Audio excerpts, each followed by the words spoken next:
ওকে, so আমরা find শিখলাম।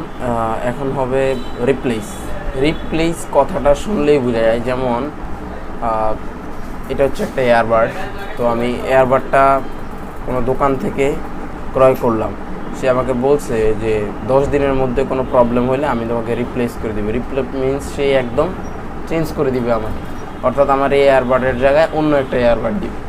Clear? এই ওয়ার্ডের বিষয়টাও সেম। এইখানে এই ডকুমেন্টের মধ্যে বলা আছে যে ব্রাউন যত জায়গায় লেখা আছে সব জায়গায় ব্রো হবে, ব্রাউনের জায়গায় বা গ্রিন হবে, ব্রাউন কালারটার জায়গায় এখানে শুধু গ্রিন হবে, এবং প্রতিটা লাইনে হবে। এখানে 17টা পাতা, প্রত্যেকটা পেজে অনেকগুলো লাইন আছে। সো একই সাথে আমরা কিভাবে চেঞ্জ করব এখন সেটা দেখব। আমি এক লাইন করে যদি করতে যাই, তো আমি প্রথম লাইনটা ধরলাম, লিখলাম GREEN গ্রিন। এইভাবে প্রত্যেক লাইনে যাওয়া অনেক কষ্টের বিষয়, GREEN গ্রিন। অথবা গ্রিনটাকে কপি করলে পরের লাইনে দিলাম। এখন প্রশ্ন থাকতে পারে, ভাই আমি যে কোনো একটা লাইন কপি করে সবগুলোর উপর মাইরে দিব, কিন্তু এখানে এই ডকুমেন্টের ক্ষেত্রে, এটা যেহেতু বোঝানোর স্বার্থে, উদাহরণের স্বার্থে, এই ডকুমেন্টের ক্ষেত্রে হচ্ছে প্রতিটা লাইন সেম। আমরা যখন প্যারাগ্রাফ বা একটা কম্পোজ করলাম 8 পাতার বা 9 পাতার, ওখানে কিন্তু প্রতি লাইন সেম হবে না। ওই জায়গায় সব জায়গায় ব্রাউন দেওয়া ছিল, একজন কাস্টমার বলতেছে যে আপনি এখানে গ্রিন দিবেন। সো গ্রিন দেওয়ার জন্য হচ্ছে আমাকে রিপ্লেসে যেতে হবে। আমি একই সাথে ফুল ডকুমেন্টে রিপ্লেস করব, সেই জন্য আমাকে চলে যেতে হবে ডান পাশে রিপ্লেস অপশন, অথবা এটার কিবোর্ড কমান্ড Ctrl+H। ওকে, হ্যাঁ, একটু পরে লিখি, আগে শিখে নিই। সো আমি Ctrl+H দিলাম, অথবা ওখান থেকে রিপ্লেসে চলে গেলাম। আসছে রিপ্লেসে থাকা অবস্থা বলছে ফাইন্ড হোয়াট, আপনি কি চেঞ্জ করতে চান, এই জায়গায় এরকম কিছু যাচ্ছে। সো আমি চেঞ্জ করতে চাই ব্রাউন, BROWN। এবার বলছে রিপ্লেস উইথ। এইটা যে চেঞ্জ করবেন, ব্রাউনের জায়গায় কি বসাবেন, রিপ্লেস উইথ হবে গ্রিন, GREEN গ্রিন। এখন আমি চাইলে এক সিঙ্গেল করে, অর্থাৎ একটা করে ফাইন্ড নেক্সট দিলে চেঞ্জ করতে পারি, অথবা রিপ্লেস অল দিলে ফুল ডকুমেন্ট একসাথে হবে। আমি দিলাম রিপ্লেস। এটা আছে এই মুহূর্তে কি 1 2 3 4 নম্বর লাইন আছে। এখন ব্রাউন, রিপ্লেস দিলাম, হয়ে গেল গ্রিন, রিপ্লেস দিলাম, হয়ে গেল গ্রিন। এটাও তো সময়ের বিষয়।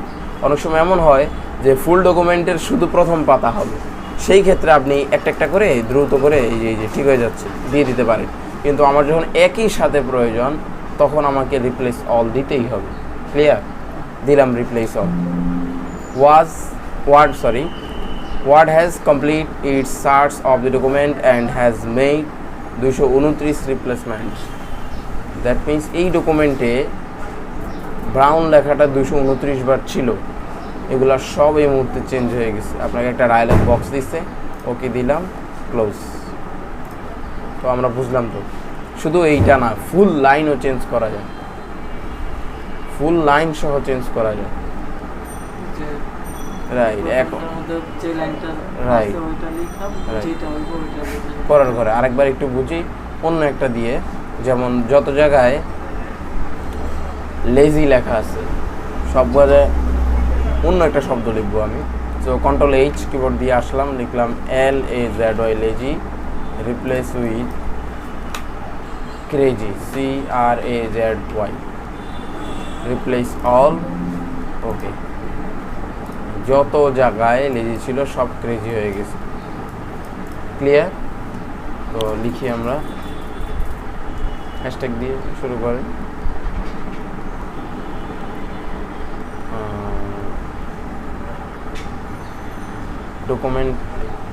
ডকুমেন্টে কোনো তথ্য রিপ্লেস করার নিয়ম।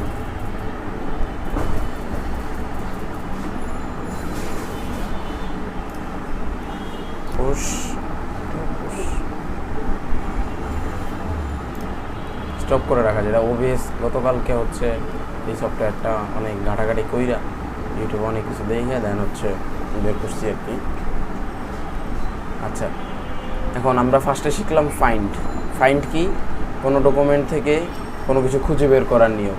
তো ফাইন্ডের কিওয়ার্ড কমান্ড কি, Ctrl+F দিয়ে বলছি নেভিগেশন বক্সে আমি যাকে খুঁজতে চাই OVET এটা খুঁজতে চাই, লেখা আসছে বাম পাশে 1 ম্যাচ, এবং আমার যেই পাতায় চলে আসছে সেই পাতার বাম পাশে লেখা আসবে এই যে 16 নম্বর পাতা নিচের দিকে এটা আছে। ওকে, এখন ফাইন্ড শিখলাম, আমরা রিপ্লেস শিখলাম। ফাইন্ডের কিবোর্ড কমান্ড কন্ট্রোল F, রিপ্লেসের কিবোর্ড কমান্ড কন্ট্রোল H। এখন শিখবো আমরা গো টু, যেটা ডান দিকে ডিরেক্ট প্রোগ্রামিং আকারে দেওয়া নাই, বাট আমরা এটা শিখবো। আর এর মধ্যে আরেকটা জিনিস শিখাই রাখি, যে ফুল ডকুমেন্ট কিভাবে সিলেক্ট করতে হয়, ওটা কি শিখাইছিলাম? রাইট, কন্ট্রোল A, এটা প্রোগ্রাম থেকেও সিলেক্ট করা যায়। সিলেক্ট অল, ফুল ডকুমেন্ট সিলেক্ট হয়েছে, ক্লিয়ার? এটা আরেকভাবেও সিলেক্ট করা যায়। এই ডান পাশের স্ক্রল বাটন চাপ দিয়ে উপরে নিলাম, বাম পাশে কাটচাট চেপে ধরে ডান দিকে ড্র্যাগ করে নিচের দিকে ড্র্যাগ করলাম, একদম ফুল ডকুমেন্ট। এটা সময়ের বিষয়, আলহামদুলিল্লাহ এটা সময়ের বিষয় যে পুরোটা সিলেক্ট মাউস দিয়ে করা, বাট কন্ট্রোল A দিলে খুব দ্রুত হবে, অথবা এখান থেকে সিলেক্ট প্লাস সিলেক্ট অল। এখন প্রশ্ন আসতে পারে যে তাহলে কাটচাট দিয়ে সিলেক্টের নিয়মটা কেন দেওয়া হইলো? এটা নির্দিষ্ট অংশ যদি আমি সিলেক্ট করতে যাই তখন তো আমার কন্ট্রোল A কিংবা সিলেক্ট প্লাস অল সিলেক্ট কাজ করবে না। আমার এই দুইটা লাইন আমি সিলেক্ট করতে চাই, সেক্ষেত্রে আমার কাটচাট দিয়ে নির্দিষ্ট এরিয়াতে যেতে, অথবা একটা ওয়ার্ড সিলেক্ট করব। সিলেক্টের অনেকগুলো ধরন আছে, যেমন সিঙ্গেল ওয়ার্ড সিলেক্ট করতে হলে ডাবল ক্লিক করলে সিলেক্ট হয়ে যাবে, ডাবল ক্লিক সিলেক্ট। পুরো লাইন করব, ডাবল ক্লিক না দিয়ে ড্র্যাগ করতে হবে। আর ফুল ডকুমেন্ট কন্ট্রোল A, ক্লিয়ার? এটা দেখাই দিলাম কারণ এটা ওই ফাইন্ড রিপ্লেসের নিচেই আছে। আর ওয়ার্ডের অন্য ভার্সনগুলোতে, এর থেকে ওল্ড ভার্সন যেগুলো, ওগুলোতে এই প্রোগ্রামের ভিতরেই direct find replace go to তিনটে একসাথে দেওয়া। এখন আমি ওই ফাইন্ড রিপ্লেস অথবা গো টু সবগুলো একই প্রোগ্রামে পাবো কিভাবে, সেটা হচ্ছে কিবোর্ড কমান্ডের মাধ্যমে। সো আমি যদি ফাইন্ডের কিবোর্ড কমান্ড দিই কন্ট্রোল F, এটা বাম পাশে চলে যায়, আমি দিলাম কন্ট্রোল H, এটা মাঝখানে আসে। এই যে রিপ্লেসের কমান্ড অর্থাৎ কন্ট্রোল H দেওয়ার সাথে সাথে ফাইন্ড রিপ্লেস গো টু এই তিনটার একটা ডায়ালগ বক্স আসছে। সো এটাই উচিত হবে। ওকে, কন্ট্রোল H। আমি যদি ফাইন্ডও দিতে চাই, আমার ওই নেভিগেশন বক্সের দরকার না, আমি মনে করি কন্ট্রোল H কিবোর্ড কমান্ড দিয়ে আমি এই বক্সটা আনি। এখন হচ্ছে আমি ফাইন্ডে গিয়ে এখান থেকে আমি যা খুঁজতে চাই তা লিখে ফাইন্ড নেক্সট। রিপ্লেস তো দেখানোই হয়েছে, ফাইন্ড ওয়ার্ড বক্সে যে শব্দ পরিবর্তন করতে চাই সেটা, আর রিপ্লেস উইথ বক্সে যে শব্দ ভবিষ্যতে আসবে এখানে সেটা। এবার আসি গো টু দুইটাভাবে কাজ করে। আমরা কাজের ক্ষেত্রে যে দুটা ব্যবহার করি আর কি, এমনিতে অন্যান্য অনেক কাজে গো টু আসে। একটা হচ্ছে লাইন আর একটা হচ্ছে পেজ। যেমন নিচে বলা আছে enter plus and hyphen to move relative to the current location, example +4 will move forwarded four item. আচ্ছা, যেমন এই মুহূর্তে আমার এই ডকুমেন্টে কতটা পাতা আছে? 17টা পাতা আছে। সো আমি আমার কাটচারটা নিশ্চয়ই 17 নাম্বার পাতায় নাই। কত নাম্বার পাতায় আছে কাটচার? 5 নাম্বার পাতা। এখানে ডকুমেন্ট আছে, পাতা আছে এখন 3000 পেজ। একটা বইয়ে থাকতেই পারে অনেক মোটা বই বা গাইড যেখানে 3000 পেজ আছে। আমি এখন 2733 নাম্বার পেজে যাব। এত সহজ না, স্ক্রল করে ওই পাতায় যাওয়া এত সহজ বিষয় না। সেই পেজে যেতে হলে আমাকে কম্পিউটারকে কমান্ড দিতে হবে। আমি গো টুর কিবোর্ড কমান্ড হচ্ছে কন্ট্রোল G, ওটা দিল ওই ডায়লগ বক্সটাই আসবে, control G direct go to অপশনে নিয়ে গেছে। যদিও আমি চাইলে বামে ডানে চাইতে পারি, কিন্তু কন্ট্রোল G দিলে ডিরেক্ট গো টু অপশনে নিয়ে যাবে, কন্ট্রোল S দিলে ডিরেক্ট রিপ্লেস অপশন, আর কন্ট্রোল F দিলে ডিরেক্ট ফাইন্ড অপশন। এখন আমি গো টু অপশনে চলে আসছি। কম্পিউটার আমাকে জিজ্ঞেস করতেছে গো টু হোয়াট, কোনটা ইউজ করতে চান, নিচে কোনটাতে যেতে চান? আমি যেতে চাই পেজ। সো এন্টার পেজ নাম্বারটা বসাইতে হবে আমাকে আগে।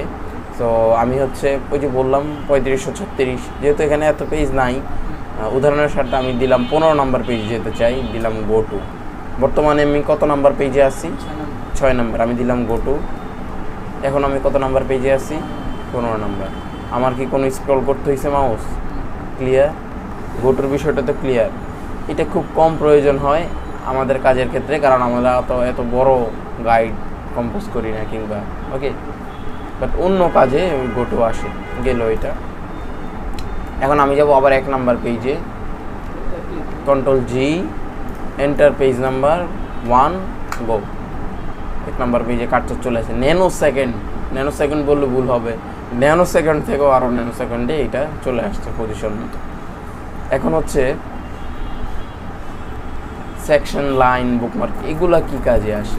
যেমন আমি লাইন, বাকিগুলো ওরকম মেজর কিছু না, যেমন পেজ আর লাইনটাই প্রয়োজন হয়, আর লাইনটাও ক্রম প্রয়োজন হয়। যেমন আমি প্রথম পাতার 1 নাম্বার লাইনে এখন কার্সর অবস্থান করতেছে, আমি এটাকে প্রথম পাতার 4 নাম্বার লাইনে নিতে চাই, তো ওইটা তো খুব কুইকলি আমি এমনি নিয়ে যেতে পারি। তো সেই জন্য আমাদের ওই লাইনের গো টুটা লাগে না। তারপরেও জানার স্বার্থে বলে রাখলাম, যেহেতু আমার প্রথম লাইনে কার্সর আছে, আমি কন্ট্রোল জি দিয়ে গো দিলাম।